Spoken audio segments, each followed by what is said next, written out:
दोस्तों, राजनीति में एक कहावत है, जितनी तेजी से चढ़ोगे उतनी ही तेजी से गिरोगे। ऐसा ही हाल अभी राज्यसभा सांसद राघव चड्ढा का है, जो कभी आम आदमी पार्टी का सबसे चमकता चेहरा थे, जो 33 साल की उम्र में राज्यसभा पहुंचे, जिन्होंने पंजाब में पार्टी की ऐतिहासिक जीत की नींव रखी। लेकिन आज वही अपनी ही पार्टी में मौन कर दिए गए हैं। आज यानी 2 अप्रैल 2026 को आम आदमी पार्टी ने राज्यसभा सचिवालय को एक चिट्ठी भेजी। इस चिट्ठी में 2 बातें थीं। पहली, राघव चड्ढा को उपनेता के पद से हटाकर अशोक मित्तल को नया उपनेता बनाया जाए, और दूसरी बात, पार्टी ने सचिवालय से अनुरोध किया कि राघव चड्ढा को पार्टी की ओर से बोलने पर रोक लगा दिया जाए। मतलब साफ है, राघव चड्ढा अब सांसद तो हैं, लेकिन बोल नहीं सकते। उनकी आवाज को उनकी ही पार्टी ने बंद कर दिया है।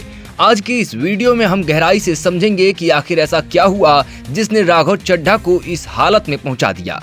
सबसे पहले आता है साल 2022 में पंजाब चुनाव। आम आदमी पार्टी के लिए दिल्ली के बाहर सबसे बड़ा मौका, और इस पूरे कैंपेन के पीछे रणनीति बनाने वालों में से एक नाम था राघव चड्ढा। रिजल्ट आया 117 में से 92 सीटें आपको। पंजाब की राजनीति का पूरा परिदृश्य बदल गया, और इस जीत के बाद राघव चड्ढा को इनाम मिला पंजाब से राज्यसभा की सीट। 33 साल की उम्र में वो सबसे युवा सांसदों में से एक बन गए। कुछ समय बाद जब आपके तत्कालीन राज्यसभा नेता संजय सिंह को एक्साइज पॉलिसी केस में गिरफ्तार किया गया, तो दिसंबर 2023 में राघव चड्ढा को डिप्टी लीडर बनाया गया। यहीं से हालात बिगड़ने शुरू हुए। जब भगवंत मान चीफ मिनिस्टर बने, तो शुरुआत में राघव चड्ढा उनके सबसे करीबी सलाहकारों में थे। केजरीवाल के आंख और कान के रूप में उन्हें देखा जाता था। दिल्ली हाईकमान का प्रतिनिधि, जो पंजाब के हर बड़े फैसले में शामिल था। लेकिन जैसे जैसे समय बीता, भगवंत मान ने अपनी अलग पहचान बनानी शुरू की।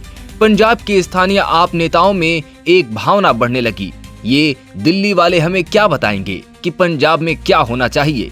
राघव चड्ढा को दिल्ली केंद्रित नियंत्रण का प्रतीक माना जाने लगा। रिपोर्ट्स आने लगी कि पंजाब सचिवालय में अब उनका वो प्रभाव नहीं रहा जो पहले था।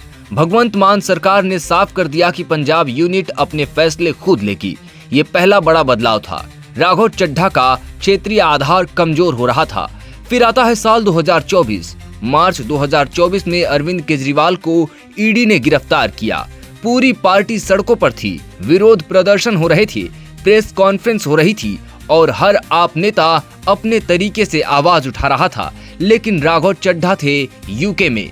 हालांकि कारण बताया गया आंखों की सर्जरी। लेकिन जब पार्टी का संस्थापक जेल में हो, जब पूरी पार्टी बड़े संकट का सामना कर रही हो, तब आपका एक शीर्ष नेता विदेश में हो, ये छवि अच्छी नहीं थी।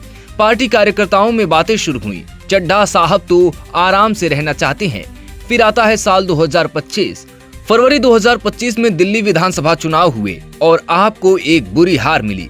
ये सिर्फ चुनावी हार नहीं, ये पहचान का संकट था। इस हार के बाद पार्टी को संगठित होने की जरूरत थी, एक होने की जरूरत थी। लेकिन राघव चड्ढा ने एक अलग रास्ता चुना। दिल्ली चुनाव हारने के बाद आपकी केंद्रीय रणनीति थी कि हम बीजेपी सरकार के शिकार हैं, ईडी सीबीआई का दुरुपयोग हो रहा है, केजरीवाल और सिसोदिया को झूठे मामलों में फंसाया गया।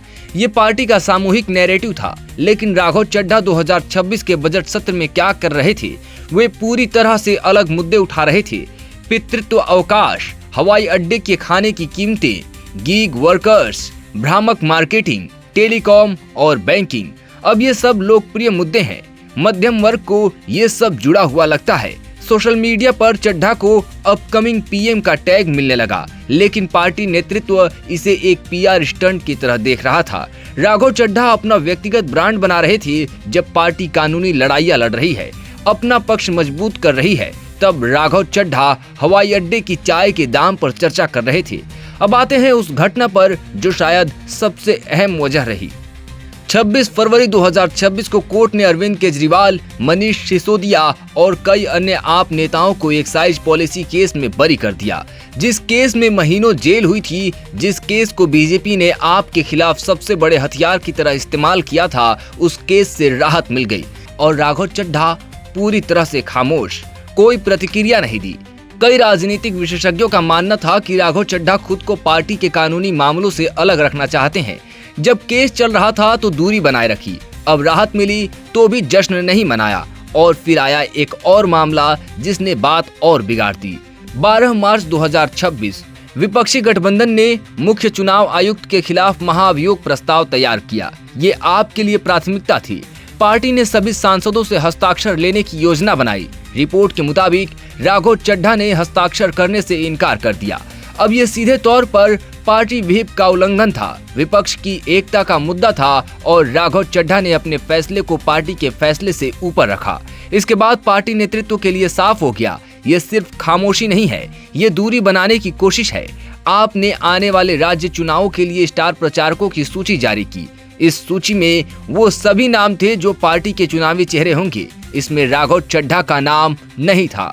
जो व्यक्ति पंजाब 2022 का मुख्य रणनीतिकार था, जो पार्टी का सबसे सधा हुआ मीडिया चेहरा था, वो अब स्टार प्रचारक नहीं। ये सार्वजनिक संकेत था कि कुछ गड़बड़ है। और फिर आया वो दिन जो इस पूरी कहानी का क्लाइमेक्स था। 2 अप्रैल 2026 की सुबह आपने राज्यसभा सचिवालय को एक आधिकारिक पत्र भेजा। इस पत्र में 2 अनुरोध थे। पहली, अशोक मित्तल को आपका नया डिप्टी लीडर नामित किया जाए, राघव चड्ढा की जगह। दूसरी, राघव चड्ढा को पार्टी की ओर से बोलने पर रोक लगा दिया जाए। अब इस दूसरी बात को समझिए। राज्यसभा में बोलने का समय अनुपात के आधार पर तय होता है। आपके 10 सांसद हैं तो उन्हें एक तय समय मिलता है बहस में। इस समय को पार्टी नेता अंदर ही अंदर तय करता है, कौन बोलेगा, कितना बोलेगा। आमतौर पर अगर किसी सांसद को किनारे करना हो तो अंदर ही कर दिया जाता है, लेकिन आपने औपचारिक रूप से सचिवालय को लिखा कि राघव चड्ढा को समय मत दिया जाए। ये एक आधिकारिक रिकॉर्ड बनाता है कि पार्टी उन्हें मान्यता नहीं दे रही।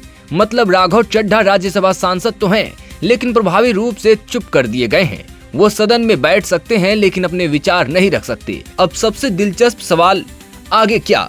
सोशल मीडिया पर एक चर्चा ने जोर पकड़ लिया कि क्या राघव चड्ढा बीजेपी ज्वाइन कर सकते हैं। लेकिन एक बात साफ है, 2 अप्रैल 2026 ने आपकी संसदीय राजनीति का संतुलन मूल रूप से बदल दिया है।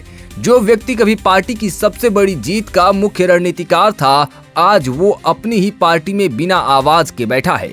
अगर आपको ये वीडियो इन्फॉर्मेटिव लगी तो लाइक करें, शेयर करें और चैनल को सब्सक्राइब करना न भूलें।